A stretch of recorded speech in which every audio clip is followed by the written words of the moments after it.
주님의 은혜와 평강이 우리 가운데 임하기를 빕니다. 아멘. 지난 주일에는 나단 선지자 이야기를 통해서 가족의 중심이요 가정의 기둥인 부부의 중요성을 강조하였습니다. 부부는 예수 그리스도 안에서 서로 복종하는 쌍방적인 관계다. 가족, 특히 부부는 감정의 덩어리이기 때문에 그래서 아주 예민합니다.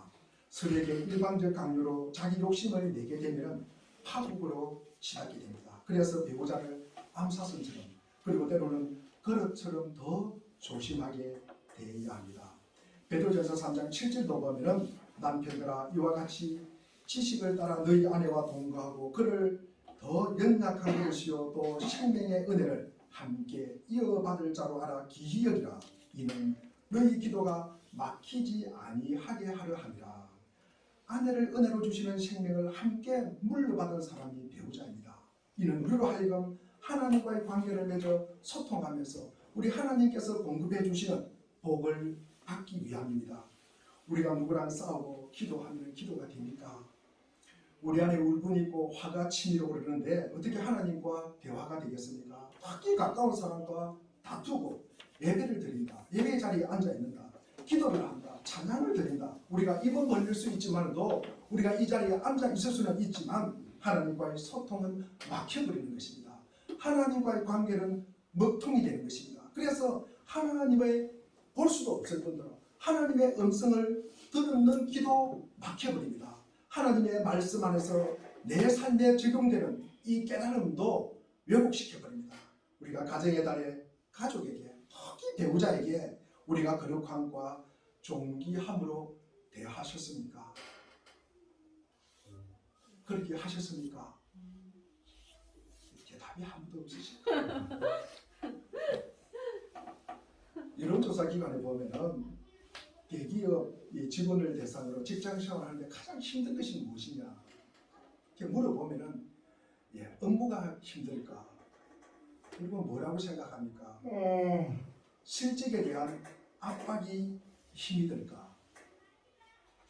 그렇지 않습니다. 우리가 이 가장 힘든 것은 조직 내 인간관계의 갈등입니다. 한 일간지에서 직장인의 행복에 대해서 한 설문조사에서도 같은 결과가 나왔습니다. 직장 생활을 행복하게 하거나 혹은 불행하게 하는 가장 큰 요인이 무엇입니까? 함께 일하는 사람들과의 관계라는 것입니다. 이것은 아마 직장 분이겠습니까? 가족도 마찬가지고 교회에서도 마찬가지입니다. 사람이 함께 모여 사는 곳에는 인간관계보다 더 중요한 것은 없을 것입니다. 에베소서 4장 3절에도 평안의 매를 줄로 성령이 하나 되게 하신 것을 힘써 지키라. 특별히 우리가 가족, 특별히 주 안에 이 몸된 교회는 지체 간의 사랑과 화목함으로 성령이 하나 되게 하신 것을 잘 지켜야 하는 공동체입니다. 우리 마태복음 5장 24절도 보면은 주님께서 제단에 제물을 드리다가 누구와 불화한 것이 생각나면은 먼저 화해하고 그 다음에 제물을 드리라고 가르친 것도 성도 상호 간의 관계가 신앙에서 얼마나 중요한지를 우리에게 말하고 있습니다. 주님을 만난 사람은 반드시 그리스도의 뜻을 따르는 자로 변화가 됩니다. 그래서 바른 신앙은 인간관계에 변화를 반드시 가져옵니다. 다시 말해서 신앙인은 인간관계를 잘하는 사람이 되어야 합니다. 단순히 우리가 처세술이 뛰어나다 그거 아닙니다. 관계하는 사람들에 대한 생각의 변화가 반드시 요구됩니다. 부부싸움은 칼로 물베기다. 이것은 옛날 말입니다. 요즘 그런 사고를 가지고 있다는 큰 착각이고 낭패를 당합니다. 생각의 변화가 있어야 합니다. 주님은 이것을 우리에게 가르쳐 주셨습니다. 오늘 본문을 통해서 제자들이 보는 시각과 우리 주님이 보는 시각이 어떤 것인지를 잘 살펴보면서 부부 간에 그리고 가족 간에 그리고 성도 간의 교제에 중요한 우리 교훈이 되기를 바랍니다. 우리 46절과 48절을 보니까 가장 높은 사람이 누구인가? 장차 예수님이 왕국을 세우면 나의 공로가 가장 크게 아마 인정을 받을 것이다. 아니다. 무슨 그런 엉뚱한 소리를 하느냐. 당연히 내가 가장 높은 자리에 앉아야 마땅하다. 하루는 제자들 사이에서 누가 자기들 가운데 가장 크고 높은지를 두고 말다툼이 벌어졌습니다. 예수님께서 제자들에게 그런 철딱선이 없는 모습을 보시고 가까이 있는 어린아이 하나를 자기 곁에 세우신 뒤에 제자들에게 말씀하십니다. 보아라, 누구든지 내 이름으로 이런 어린아이를 영접하면 곧 나를 영접하는 것이다. 또 누구든지 나를 영접하면 곧 나를 보내신 하나님을 영접하는 것이다. 진실로 너희에게 말한다. 너희 가운데 가장 낮은 사람이 실상은 가장 높은 사람이다. 오늘날도 여전히 사람들은 눈에 보이는 가치만을 중요시합니다. 제가 세가족 모임 때 이런 이야기를 했습니다. 왜 우리에게 두 눈을 주셨을까? 우리는 두 눈을 하나님께서 주셨는데 우리가 외눈으로 살면 안 됩니다. 서로 자리다툼하고 서로 누가 높은지 논쟁하는 것 말입니다. 여기에서는 예수님을 따른다고 하는 제자들마저도 자신들의 공로를 인정받고 자신들의 필요를 채우기 위해서 주를 따르고 있음을 단적으로 보여줍니다. 이들 향해 예수님은 자기 자신을 스스로 한껏 낮추는 겸손한 자세를 가지라고 요구하십니다. 이러한 겸손의 일례로 예수님은 당시의 세상에서 가장 하찮은 존재로 취급받던 이 어린아이를 따뜻한 가슴으로 영접하는 것이라고 소개합니다. 이처럼 사람들에게 존경받는 위대한 사람이란 자신을 스스로 낮추어 어린아이처럼 겸손함을 지닌 자라는 이 예수님의 역설적인 가르침은 당시 스스로를 높여 그리고 위엄을 갖추는 사람이 인정받던 사회에서 실로 놀랍고도 혁명적인 가르침입니다. 반대하지 않는 사람은 오히려 우리 편이다. 49절과 50절에 말씀하고 있습니다. 그때 제자들 가운데 요한이 예수님께 와서 씩씩거리며 아뢰니다. 스승님, 아니 이 세상에 이런 일도 다 있으니까 우리를 따르지 않는 어떤 사람들이 스승님의 이름으로 귀신을 쫓아내는 걸 제가 보았습니다. 그래서 저희가 그렇게 하지 못하도록 금하였습니다. 제가 잘했죠. 그러니까 이때 요한은 예수님께서 잘했다고 칭찬해 주실 것을 기대하였습니다. 그러나 예수님의 답변은 뜻밖이었습니다. 아니다. 그냥 두어라. 누구든지 너희를 반대하지 않는 사람은 너희를 위하는 사람이니라.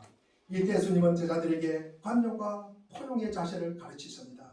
이처럼 믿는 자들의 모임은 되도록이면 다른 이들을 거부하고 물리치는 이 배타적 감정이 지닌 폐쇄적인 공동체가 되어서는 안 됩니다. 대신에 큰 틀에서 생각하고 열린 마음으로 되도록이면 다른 이들을 포용하는 개방적인 공동체가 되어야 합니다. 사마리아 우리 51절과 56절에 보니까 사마리아 동네 사람들이 예수님을 냉대하고 배척하는 내용이 나옵니다. 때는 주후 29년경입니다. 늦가을 혹은 초겨울쯤 되었습니다. 예수님께서는 갈릴리 지역을 떠나서 이스라엘 도성인 이 예루살렘으로 올라가기로 결심을 합니다. 예수님은 갈릴리를 떠나 도중에 이 사마리아를 거쳐 가시려고 신분꾼들을 앞서 보내 사마리아 동네에 들어가서 일행이 묵을 방을 구하라고 하셨습니다. 그런데 그들이 방을 구하지 못한 채 그냥 돌아왔습니다. 그 까닭은 예수님께서 예루살렘으로 올라가신다는 말을 듣고 사마리아 동네 사람들이 예수님 일행을 맞아들이지 않겠다고 거절했기 때문입니다. 왜 그랬을까? 왜 예수님이 사마리아를 지나가는 것을 거절하였을까? 우리가 제1성전은 솔로몬이 이 지은 성전입니다. 이 솔로몬 성전은 우리 바벨론의 침공, 그러니까 느부갓네살 왕 때 이 바벨론 침공으로 인해서 예루살렘 솔로몬 성전이 무너집니다. 그리고 포로로 잡혀갑니다. 70년 후에 바벨론을 지배하던 이 바사왕 고레스가 하나님의 영에 감동되어서 고레스의 칙령으로 이 바벨론 포로를 귀환시키고 그리고 성전을 건축하게 합니다. 두 번째 성전이 스룹바벨 성전입니다. 그래서 이 고레스가 금과 은과 진성, 가죽 등 그리고 성전 그릇 등을 많이 이렇게 보내는 그런 내용이 에스라에 나오고 있습니다. 그런데 이미 이 아수르의 침공으로 북이스라엘 멸망 후에 아수르의 포로로 잡혀갔던 자들이 있었습니다. 우리 에스라 4장 1절을 한번 읽어보겠습니다. 에스라 4장 1절입니다. 시작. 잡혔던 자들의 자손이 이스라엘의 하나님 여호와의 성전을 건축한다 함을 유다와 베냐민의 궤적이 듣고. 위에 사로잡혔던 자들은 바벨론 포로로 잡혀갔던 자들을 이야기합니다. 그 다음에 유다와 베냐민의 대적들이 듣고, 이 대적이 이방인이 아니라 아수르의 포로로 잡혀갔다가 돌아온 사마리아 사람들입니다. 그러니까 북이스라엘의 수도가 사마리아에 있기 때문에 사마리아 사람들이 상당히 많이 아수르를 통해서 이렇게 피해를 받고 포로로 잡혀가는 그런 경우가 있었습니다. 우리 2절 한번 읽어보겠습니다. 2절 시작. 스룹바벨과 족장들에게 나와이르되 우리도 너희와 함께 건축하리라. 우리도 너희같이 너희 하나님을 찾아라. 아수르 왕 에스라손이 우리를 이리로 오게 하리라. 우리가 하나님께 제사를 드리노라 하니. 그러니까 아수르의 포로로 잡혀갔던 자들이 바벨론에서 포로로 잡혀갔던 자들과 함께 우리가 성전을 건축하자, 그렇게 이야기를 하니까 3절에 보면은 너희와 상관없다, 그렇게 이야기를 합니다. 바사왕 고레스가 그 칙령에 의해서 보내진 자들, 이들만 가지고 우리가 성전을 건축하겠다, 홀로 성전을 건축하겠다고 3절에 나옵니다. 이 바벨론 폴에서 돌아온 이 스룹바벨과 예수아인데, 이들의 주장은 바사왕 고레스의 명령대로 성전을 건축하겠다, 이 바사왕 고레스의 칙령을 받은 사람으로만 성전을 건축하겠다, 그 외에는 제외하겠답니다. 그래서 사마리아인들이 이 성전 건축을 방해합니다. 그래서 우리 이 바사왕 다음에 고레스 다음에 다리오, 그 다음에 아닥사스다, 그 다음에 이 아하수에로 왕 때 성전 건축이 중단이 됩니다. 그래서 사마리아인들은 이 예루살렘 산이 아닌 거리심 산에서 예배를 드립니다. 우리 요한복음 4장 21절을 보면은 이 산에서도 말고 예루살렘에서도 말고 너희가 아버지께 예배할 때가 이르리라. 이 산이 어디입니까? 이게 거리심 산을 갖다가 이야기하는 것입니다. 그래서 거리심 산도 말고 예루살렘에서도 말고 우리 신약에서는 영과 진리로 예배할지다. 영과 진리가 무엇으로 예배한다는 것입니까? 우리가 예수 그리스도의 이름으로 예배를 갖다가 드린다는 말씀입니다. 그래서 그 조상들의 전통에 따라서 하나님과 만날 수 있던 이 유일한 장소인 예루살렘이 아니라, 이들은 이 아수르에서 포로로 잡혀갔던 자들, 이 아수르에 포로로 잡혀갔던 자들이 이들은 그리심산에서 예배를 드립니다. 이와 같은 종교적 이유로 인해서 오랜 세월 동안 사마리아와 유대인들 사이에는 깊은 적대감이 존재하고 있었습니다. 그러니 예수님의 일행이 이 사마리아를 지나간다, 시고 묶을 곳을 갖다가 찾는데 사마리아의 한 마을을 찾아가니 거절을 당합니다. 이 이야기를 들은 야고보와 요한이 혹시 그러면서 사마리아 사람들이 우리를 배척한다고 저런 괘씸한 놈들이 있나, 신분 그런들이 말을 전해 듣고 세베대의 아들 이 야고보와 요한이 화를 팍 내면서 예수님께 강력하게 건의를 합니다. 주님, 저희가 하나님께 요청하여서 하늘에서 불벼락을 내리게 해서 저들을 모조리 태워버리게끔 할까요? 그러자 예수님께서 어이없다는 듯이 뒤돌아보면서 그들을 꾸짖습니다. 안 된다. 어찌 그리 못된 생각을 하느냐. 야고보와 요한은 머쓱해졌습니다. 예수님은 제자들을 데리고 사마리아 동네를 피해 다른 마을로 가셨습니다. 이상이 오늘 본문의 내용입니다. 오늘 말씀을 통해서 예수님께서 우리에게 가르쳐 주시는 이 시각, 우리가 어떤 안경을 써야 할까? 우선 작은 자를 귀하게 여기는 안경을 써야 합니다. 누가 큰가? 사람들은요, 누가 큰가에 대해서 대단히 예민합니다. 관심이 많습니다. 누가 큰 사람일까? 누가 큰 차를 타고, 누가 큰 교회를 하고, 누가 큰 땅을 가지고, 누가 큰 부자고, 누가 힘이 세고, 누가 영향력이 있고, 누가 더 높은 자리에 있고, 누가 더 인정받는 사람인지 대단히 중요한 관심거리입니다. 큰 자로 인정받는 사람은 사람들에게 환영받고 따르는 이들도 많아지기 때문입니다. 그렇기 때문에 제자들에게도 항상 우리 중에 누가 크냐, 누가 선생님께 사람들에게 더 인정받느냐 하는 긴장을 늘 하고 있습니다. 물론 주님도 이들을 모두 똑같이 대하지 않았습니다. 많은 제자 중에서 12제자를 선발합니다. 그 12제자 중에서 특별히 베드로와 야고보 이 요한을 따로 데리고 다닙니다. 베나사에 갈 때, 거기서 모세와 엘리야를 만날 때도 이 베드로와 야고보와 요한만 데리고 갑니다. 예수님께서 마지막 겟세마네 기도할 때도 이 세 사람만 데리고 갑니다. 그리고 야이로의 딸이 죽었다가 살아날 때 그때도 이 세 사람만 데리고 갑니다. 또 베드로는 수제자로 특별하게 대하시는 모습도 볼 수 있습니다. 어떤 이는 이런 구별이 제자들 간의 갈등을 유발했다고 하고 생각하는 사람도 있습니다. 그러나 그 갈등의 원인은 주님의 차별이 아니라 이들 속에 있는 누가 더 큰가라는 왜곡된 시각입니다. 교회 역시 모든 지체들이 똑같지 않습니다. 사람마다 받은 은사와 영향이 다릅니다. 매일 우리가 교회에 오시는 분이 있는 반면에 일주일에 한 번 오시는 분도 계세요. 그리고 일주일에 한 번도 못 와가지고 한 달에 한 번 오시는 분도 계십니다. 그러면 그에 따라서 직분과 사역이 주어지는 것입니다. 이런 구별은 차별이나 편애와는 다릅니다. 만약 이것을 문제시한다면 그 이유는 제자들처럼 우리에게도 누가 더 크냐라는 왜곡된 시각이 있기 때문입니다. 우리의 시선을 예수님께 주목해야 합니다.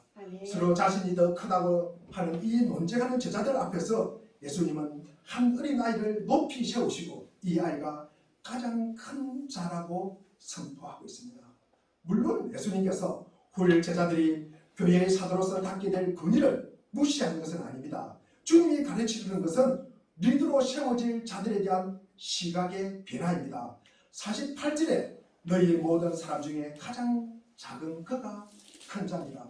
우리 48절 한번 읽어보겠습니다. 48절 시작. 그들이 이르시되 누구든지 내 이름으로 너희 나를 영접하면 곧 나를 영접하며 또 누구든지 나를 영접하면 곧 나를 보내시기를 영접하리라. 너희 모든 사람 중에 가장 작은 그가 큰 자니라. 우리가 보기에 가장 작았는데 그 사람이 하나님 보시기에는 가장 큰 자라고 말씀하고 있습니다. 이것은 세상의 잣대와 전혀 다른 잣대입니다. 이 주님의 눈이야말로 교회 공동체를 화평으로 인도하는 열쇠입니다. 겉으로 드러나는 힘과 권력을 좋아하는 움직임은 해바라기들이 모이는 이런 해바라기들이 모이는 곳에는 평화가 어렵습니다.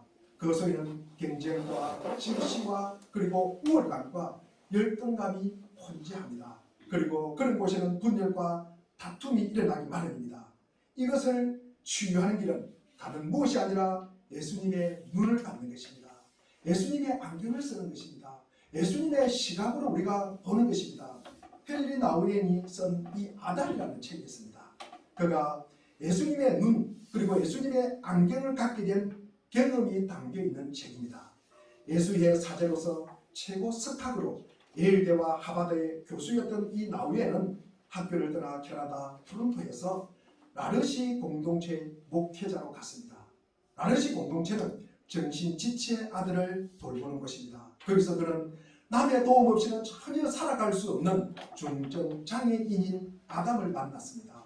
그 이 둘 중에 누가 성생이고 누가 큰 자입니까? 참 뻔한 질문입니다. 그러나 이 뻔하게 여겨지는 보편적인 사고의 틀을 깼을 때 나우에는 놀라운 내적 자유와 변화를 경험합니다. 아담을 섬기면서 그런 지극히 연약한 자가 자신의 스승이요 진정한 내적 치유자가 됨을 발견합니다. 나우에는 아담의 투명한 영혼에 자신과 현대인의 질병을 비추어 보았습니다. 현대인은 모두 성과에 집착한다. 그리고 자신과 이 개인주의요 그리고 물질주의 그리고 관능적인 욕망이 주다는 사회의 흐름에 자신을 빼앗기는 병을 알고 있었습니다. 아담은 이런 병자들에게 경쟁이 아닌 긍휼만이 인간의 소명을 완수하는 길임을 믿도록 도전을 시킵니다. 나우에는 이 연약한 중증장애인 아담에서 예수 그리스도가 가신 십자가의 길을 깊이 깨달았다고 했습니다. 어떻게 예수님이 십자가에서 죽으셨는데 부활을 하셨을까? 그것을 알게 되었다는 것입니다. 우리 역시 주님의 가르침처럼 나보다 못해도 미숙하고 연약한 사람을 우리 나보다 높게 여기며 살 때 비로소 낮은 곳으로 오셔서 십자가의 길을 가신 예수님을 우리는 이해하게 되는 것입니다. 나우에는 아담 안에서 그리고 아담을 통하여 예수님과 그들의 관계를 진정히 새롭게 이해하게 되었습니다.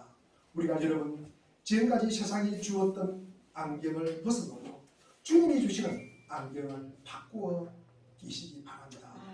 서로 큰 사람이 되고 애쓰지 말고 스스로 연약함의 자리에 서신 이 주님의 뒤를 따르십시오. 아멘. 48절에 너희 모든 사람 중에 가장 작은 그가 큰 자니라. 아멘. 이 예수님의 눈을 가진 사람은 겸손함으로 모든 교우를 그리고 가족을 사랑하고 섬기는 화평의 사람이 될 것입니다. 아멘. 우리는 강하고 그리고 내곡한 자들이 살아남고 약한 자들은 사라질 것이라고 생각합니다.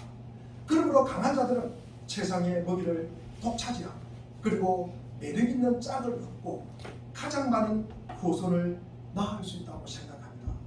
과연 그렇습니까? 인류학자들은 그렇게 말하지 않습니다. 세상에서 가장 강한 동물이 뭐였습니까? 공룡이었고 그리고 지구의 세상의 육지의 왕자는 제가 초등학교 때 응원하면서 호랑이요 사자요 이렇게 외쳤습니다.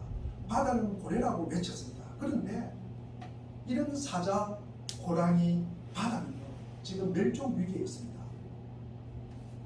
그들이 가장 강한 자예요. 그런데 어떻게 그것이 멸종 위기에 처하게 됩니까? 그렇지 않다고 인류학자들은 굳세게 이야기를 하고 있습니다. 그래서 다정하고 자상한 구성원들이 가장 많은 공동체가 가장 번성하고 가장 많은 수의 후손을 남길 것이다. 이것이 다정한 것이 살아남는다. Survival of the friendliest. 그러니까 가장 친구처럼 가장 다정한 것이 생존한다는 말씀입니다. 그것이 가장 오래 생존한다고 말씀하고 있습니다. 두 번째로 우리 그리스도인들은 모든 사람들을 동력자로 보는 안경을 써야 합니다. 동력자는 심는 분도 있고 우리 본도 전서에 보면 물 주는 분도 계시고 그리고 자라나게 하시는 분은 하나님이시다.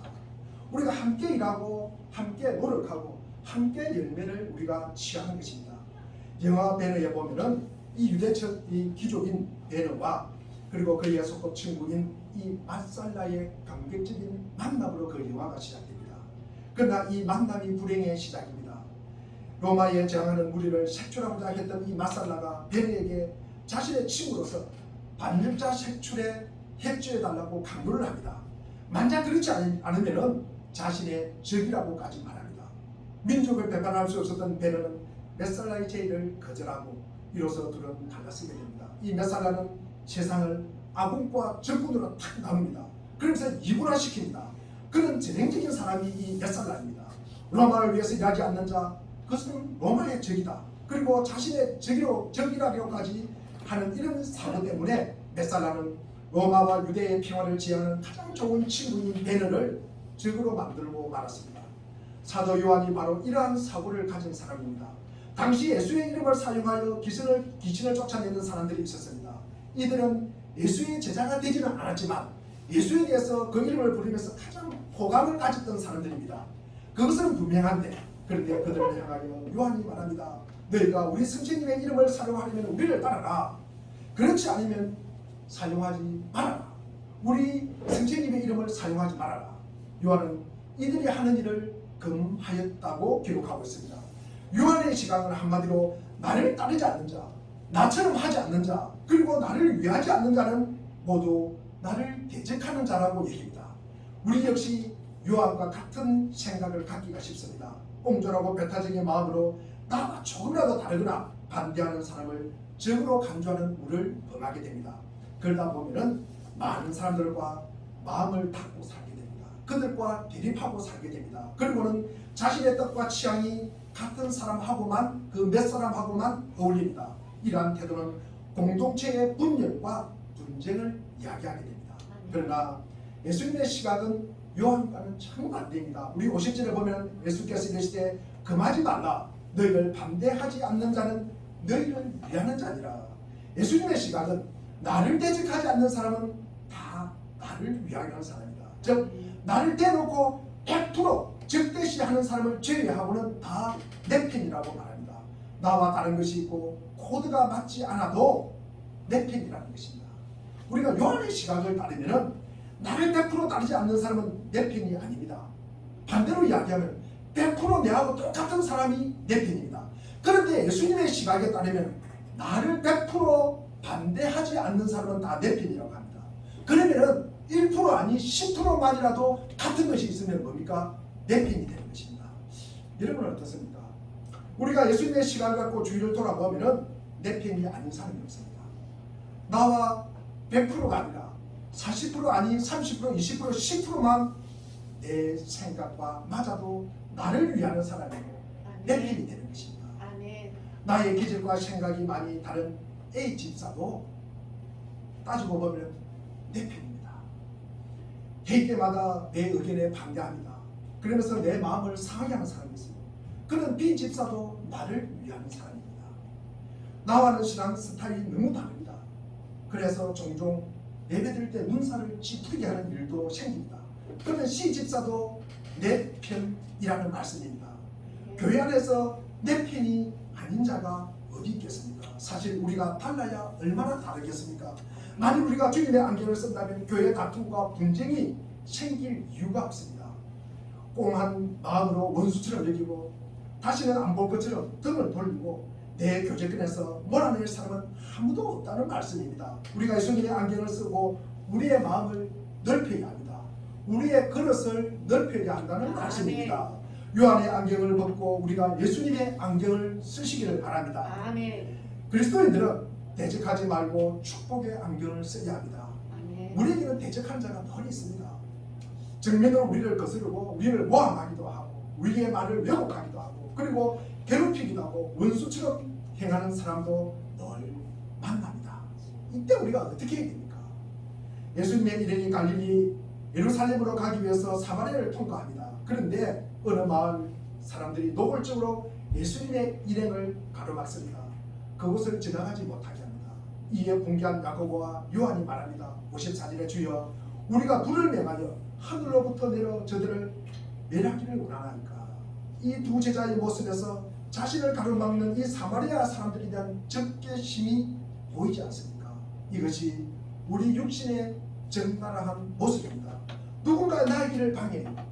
내 생각과 다르게 이야기해요. 그리고 반대해요. 때로는 더 강하게 적대합니다. 나도 모르는 사이에 강한 적개심의 노예가 되어 있습니다. 내게 힘이 있으면 그 힘으로 상대방을 짓밟아버리고 싶습니다. 힘이 없으니까 아예 상종하지 않습니다. 그러면서 좋지 않는 말을 흩어내고 다닙니다. 심지어 기도가 거칠어집니다. 하나님 뭐 하세요? 하나님 저런 나쁜 사람 가만히 두실 때예요? 그렇게 기도합니다. 혼내가지고 자기의 잘못을 좀 깨달아 알게 해주세요. 저 사람이 아직 정신을 못 차리고 있네요. 좀 혼내주세요. 이런 기도가 나오게 되는 것입니다. 이 모든 것은 악으로 악을 이기는 모습입니다. 그러면 둘 다 망하는 것입니다. 아멘. 둘만이 아니라 두 사람, 그리고 두 사람이 속해 있는 가정, 그리고 두 사람이 속해 있는 교회 전체가 들썩거리게 됩니다. 예수님을 받아들이지 않는 이 사마리아 사람들을 저주하는 이 야고보와 요한을 주님은 크게 책망하십니다. 그리고 그 말을 피해 다른 곳으로 돌아갑니다. 힘이 없었습니까? 아닙니다. 대적하지 않으신 것입니다. 아멘. 우리가 마태복음 5장 39절에 보니 나는 너에게 이르노라 악한 자를 대적하지 말아라. 악한 자와 상종하지 말라는 것입니다. 그렇습니다. 원수를 갚으려는 마음은 마귀가 주는 마음입니다. 우리는 그 모든 것을 공유로우신 하나님께 맡겨야 합니다. 그리고 선으로 악을 이겨야 합니다. 아멘. 우리가 어떻게 이길 수 있을까? 우리 로마서 12장 20절 말씀을 한번 보겠습니다. 로마서 12장 20절 말씀입니다. 시작. 내 원수가 죽이거든 먹이고 목마르거든 마시게 하라. 그리하므로 내가 숯불을 그 머리에 쌓아두리라. 아멘. 내 원수가 배고프면 그에게 먹을 것을 주고 목말라 하면 마실 것을 주어라. 그래야 내 숯불을 그 머리에 쌓아놓을 것이다. 숯불을 머리에 쌓는다는 것은 심판을 이야기하는 것입니다. 그러나 이 요즘 주석에 보니까 이것은 더 빨리 회개하는 것이다. 이렇게 주석은 해석을 하고 있습니다. 우리를 더 빨리 회개하게 한대요. 원수에게 잘 주라는 것입니다. 먹을 것도 주고 마실 것도 주고 필요한 것도 주라는 것입니다. 그래야만이 그 원수가 빨리 회개하고 돌아온다는 말씀입니다. 도리어 그를 불쌍히 여기고 선대하고 축복하라는 말씀입니다. 바울은 우리에게 인간관계에 관한 이런 교훈을 우리에게 주고 있습니다. 로마서 12장 18절에도 할 수 있거든 너희로서는 모든 사람과 더불어 화목하라. 에베소서 2장 14절도 예수님이 이 땅에 오신 목적을 기록하고 있습니다. 그는 우리의 화평이십니다. 둘로 하나를 만드사 원수된 것과 중간에 막힌 담을 자기 육체로 크시고 그렇습니다. 모든 사람과 더불어 화목하기 위하여 서로 자신을 내려놓는 노력을 할 때 우리는 성령이 하나 되게 하신 것을 잘 지킬 수 있다는 말씀입니다. 환경미화원으로인하는 아저씨가 계셨습니다. 이른 새벽부터 악취와 먼지를 뒤집어 쓴 채 쓰레기통을 치우고 거리를 청소하는 일을 평생 직업으로 삼고 해왔습니다. 누가 봐도 참 쉽지 않는 일인데다가 사람들에게 존경받는 직업도 아닙니다. 그렇다고 월급도 많이 받는 건 아닙니다. 그런데 신기하게도 그의 표정이 늘 밝았습니다. 하루는 그 점을 궁금하게 여겼던 한 젊은이가 그에게 이유를 묻습니다. 힘들지 않으십니까? 어떻게 항상 그렇게 행복한 표정을 지을 수 있습니까? 젊은이의 질문에 대한 이 환경미화원의 답 뭐라고 이야기했을까? 궁금하지 않습니까? 이 환경미화원이 뭐라고 이야기를 했을까? 여러분은 잠시 한번 생각해 보시길 바랍니다. 그분이 이런 말을 했대요. 나는 지금 지구의 한 모퉁이를 청소하고 있다네. 이것이 행복한 사람이 지닌 프레임입니다. 이것이 행복한 사람이 지닌 시각이에요. 이것이 행복한 사람이 가진 틀입니다. 이 환경은 미화원 아저씨는 자신의 일을 내가 하지 못해서 하는 돈벌이 수단으로 한다. 내가 그리 청소하는 것이 아니라 지구를 청소하는 일로 프레임하고 있습니다. 우리가 그런 맥락에서 보고 있습니다. 그러니 행복한 사람은 이런 중심에, 이런 의미 중심의 이 프레임, 이 맥락을 우리는 갖고 세상을 바라봐야 되는 것입니다. 우리가 행복해지고 싶습니다. 그렇다면 지금 내가 여기 있는가요? 내가 어떻게 여기 있는가의 의미를 음미할 줄 알아야 합니다. 여기 있으면서 저기 걱정하고, 교회에 있으면서 집에 걱정하고, 집에 있으면서 회사 걱정하고, 오늘을 살면서 내일 걱정하고, 그렇게 염려하면 행복해질 수가 없습니다. 내가 왜 여기 지금 있는지, 내가 왜 여기 지금 여기 있는지를 우리가 음미할 줄 알아야 됩니다. 아멘. 그 가치를 발견할 수 있어야 합니다. 아멘. 그래야 행복해지는 것입니다. 아멘. 내가 그때 보낸 오늘, 어제 죽은 이는 그토록 간절히 원했던 내일입니다.